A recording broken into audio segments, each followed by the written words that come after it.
Reuben Jackson said this album altered the syntax for rock music, very much in the same way that James Joyce's Ulysses did for literature.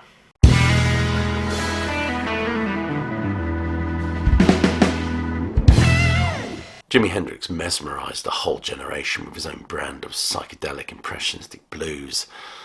He spawned a whole new generation that ultimately questioned what a guitar could and should be. The magician David Copperfield said that the secret of magic lies in the performance, and he's certainly not wrong.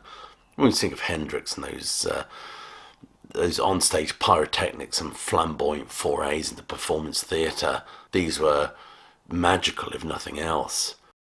And that's even before we get onto his playing. That metallic attack often contrasting sharply with the more staid blues players of the time. Hendrix's molten wine and feedback-drenched infusions compared to what one critic described as the polished chrome of Clapton's guitar work. Yet Hendrix's playing wasn't just showmanship, it was a very nuanced exploration of every facet of the instrument. From the fiery display at Monterey Pop, where Hendrix's sacrifice very much embodied the spirit of the event, certainly with a rawness that pushed what was accepted within the sort of paradigms of rock at the time. And that debut album, is my word, is an important album. Music is often a reinterpretation, looking at things in different ways, and Hendrix certainly did that. Whether it's a kind of rendering of Dylan's own reinterpretation of the Fall of Babylon, or his own guitar-drenched exploration of jazz and blues, it's just also captivating. Hendrix's brief but indelible reign was vital, certainly for what I would call the burgeoning metal scene. He started out playing backup for the likes of Sam Cooke, Little Richard and the Isley Brothers, but of course it was that teaming with Noel Redding and Mitch Mitchell. Mitch Mitchell was formerly Georgie Fame's drummer, where a spark was certainly ignited. It set this band and popular music on a path, on a kind of odyssey, where these sonic explorations, these sonic tapestries of sound would certainly rattle his peers. "I didn't know he was that good," said Eric Clapton. No shit. He certainly took us all by surprise. His tone, his power and employment of feedback created sounds that were completely unheard of. Even McCartney said that when he picked up that guitar, he was just a monster. This incredible amalgam of lysergic fuzz, distortion and feedback have become popular motifs in rock music, certainly as regards the rock guitar. And this debut album is as nuanced as it is groundbreaking. In fact, Chris Welch said every track has a different personality. From the opening riff of Purple Haze on the US versions, of course, to the upbeat tempo of the jazz-driven drumming of Manic Depression. As listeners, we certainly understand room for something special, even from the title track, my favourite track on the album, all marking an epoch in the genre of psychedelic blues. Richie Uttenberger said that much of what Jimmy did with the guitar translated the R&B blues soul sensibility to the psychedelic age. The Byrds had taken us 8 Miles High on their Fifth Dimension album, where drops of acid were added to the sometimes folk standards that they would often employ. But Hendrix's lyrical surrealism, swirling sci-fi screeches and priapic posturing took the whole thing to a different and sometimes indecent level. Rock and roll had moved from that Elvis swivel to the somewhat lewd posturings with the guitar with all its fleshy and flashy connotations. The playwright Bertolt Brecht said that art is not a mirror to reflect reality, but a hammer with which to shape it. And my word, Hendrix certainly left an indelible mark on popular culture. Hendrix wasn't the first in terms of his explorations or experimentation with the guitar. Dave Davis was certainly one of those pioneers and could be argued to be influential or important in that kind of burgeoning metal scene. The Beatles employed feedback at the start of I Feel Fine, but for them it was a kind of a more of a cute and adornment. But with Hendrix, it was a form of colouring or expression. It formed the very fabric of the performance in the way it became a part of the music rather than just an embellishment. There were also the influences of not just bluesmen like Howlin' Wolf, but also people like Bob Dylan and the Beat Poets, which Hendrix was imbibing at the time. You get magnificent, trippy moments on this album, like Third Stone from the Sun, which is a masterpiece of astral psychedelia. Floyd may well have been intimidated by the universe, stars can frighten, etc.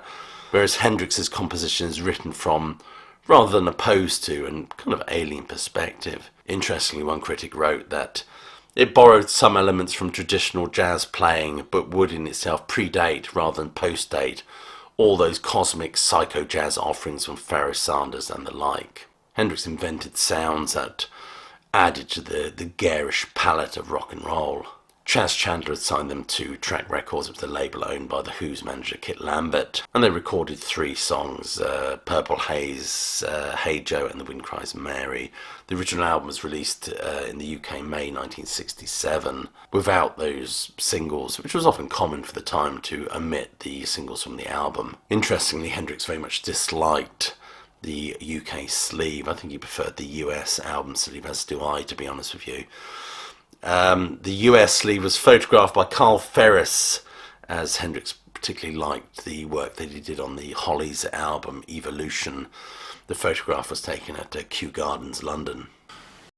Are You Experience has been described as a kind of exercise in sonic mysticism, buoyed by the powerhouse that was Noel Redding and Mitch Mitchell, driving this music hard into the gut of the British invasion by the former Animal guitarist, of course, bass guitarist, and supported by engineer Eddie Kramer. These men put down a blueprint, a rock and roll idiom, if you will, that placed the electric guitar at the forefront of that classic rock construct. Interestingly, Ron Hart writes in The Observer, hearing such tunes as Purple Haze, Fire, Foxy Lady and Hey Joe, The Wind Cries Mary and Third Stone from the Sun, for the very first time felt like breathing in a new molecule of air, enhancing one's perception of what blues-based rock music could sound like without a safety net.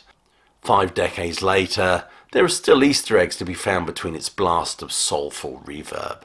Hendrix is not just about the decorating of silence, but the reinvention of the electric guitar. He was definitely what Keith Richards described as one of those special cats. Interesting, it has to be said that one early reviewer said that Hendrix was nothing more than a bad mix of James Brown and Chuck Berry, and Decca were not that keen on Hendrix. They weren't particularly enamoured with the Hey Joe demo that Chas Chandler took them. But apparently Jack Bruce got it. I read somewhere that the riff to Sunshine of Your Love was actually inspired by Hendrix. He was of course signed by the Reprise label in the USA. It was actually a label set up by Frank Sinatra. Foxy Lady, with its pounding rhythms and lusting lyrics, can certainly be cited as a valuable piece of the jigsaw in the burgeoning metal story. The number is said to be a lecherous tribute to Heather Taylor, who went on to marry Roger Daltrey, of course. It's no doubt a sexually charged number, full of energy and fraught tension, all built around that howling guitar and heavy drum bass sound. Steve Diggle of the Buzzcocks said that Jimi Hendrix gave you noise, sexuality, and turned your world upside down. It's like a wild animal about to devour its prey. There's no doubt this whole thing is infused with a very dark, carnal energy, described by one critic as musical pornography. Manic Depression, I think, is the world's first rock psychedelic waltz. That speaks more of romantic frustration than of any clinical definition of manic depression, belied in its mumbled, insecure ruminations on Jimmy's part. I love the guitar parts of Hendrix all over the fretboard, creating this universe of sound, if you will. Red House remains a dazzling blues exhibition. I read somewhere that Hendrix was influenced by a number called California Night with Curtis Knight and the Squires, although I believe California Nights was actually written by Albert King in 1961. I could be mistaken there, though. Can You See Me? The lyrics speaking of repressed emotions and the inability to communicate. I love the shrapnel-inducing start of that eerie guitar, which serves as a kind of a segue for Jimmy's vocal. Love or Confusion has a real Summer of Love, Haight-Ashbury vibe to it. I love the raga sort of quality we get with the guitar. It's a good solid rock song, heavy throughout it, somewhat psychedelic, with overdubbed guitars and rotating bass and drum backing. A voguish psychedelia, it has to be said. I Don't Live Today, the critic Richard Eitenberger says this lyric belongs more to a kind of a goth rock genre than psychedelic rock. I don't know if you would agree with that or not. He goes on to say that the ebullience of the number is at conflict with the darkness at the heart of it. No sun coming through my windows, I feel like I'm living at the bottom of a grave. The Wind Cries Mary employs sombre and intimate melodies, described as a tranquil ballad, very much like This May Be Love, Miss Maybe Love, of course, is a portrait of Jimi's relationship with the spiritual aspect of nature. It has that soft, double-tracked vocals, which many argue is, in fact, a sonic artifact of the psychedelic age, with Mitchell's marching drums and interesting guitars and phasing effects. Fire is an incendiary number, no pun intended, with that riff being described by one critic as sounding like Wes Montgomery on speed. It's a lascivious strut of a number which belies its primordial raunchiness that has heaved its way into the public subconscious. A song described by a classic rock chick as pure heat, full of hot jive and sexy trash talk. Third Stone from the Sun is one of my favourites on here. It's a multi-shaded psychedelic intergalactic foray. The casual brilliance of it works so well, it's so nonchalant, with Chaz Chandler's slowed down voice giving that eerie, otherworldly feel to it. And the guitar gives an almost surf rock feel. That venturer's twang overlaid with this indecipherable and mumbled poetry. Starfleet to scout ship, please give your position, over. It contains strong jazz elements as well. The drum cymbals are brought forward in the mix, which is an interesting sonic embellishment here, as well as Hendrix tinkering away on an upright piano. Remember, we get a wonderful guitar flourish at the start of this before it moves into employing a very distinctive soul and R&B vibe, punctuated by Mitch Mitchell's tattoo of drums.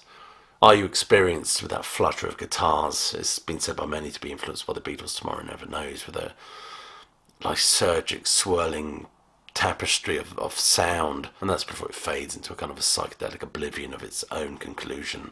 The Wind Cries Mary and Purple Haze, of course, were tracks that did not make the UK versions. The Wind Cries Mary, written by Hendrix following an argument with his girlfriend, and the lyrics using the hurricane allegory is very Dylan-esque. In the book Night of Light by Philip Joseph Farmer, he uses the term purple haze to describe the disorienting ray from the planet Dante's Joy.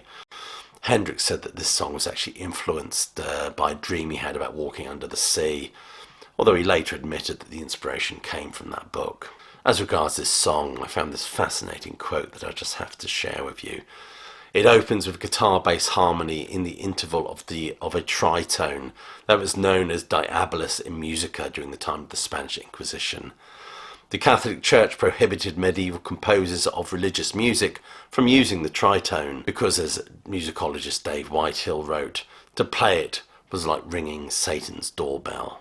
Hendrix's passing at 27 was a huge loss to music, and it makes us wonder what he would have gone on to do, how he would have developed as an artist, where his music would have gone, which direction. So anyway, thank you for watching. If you haven't done so already, please do click like and subscribe and check that notification bell.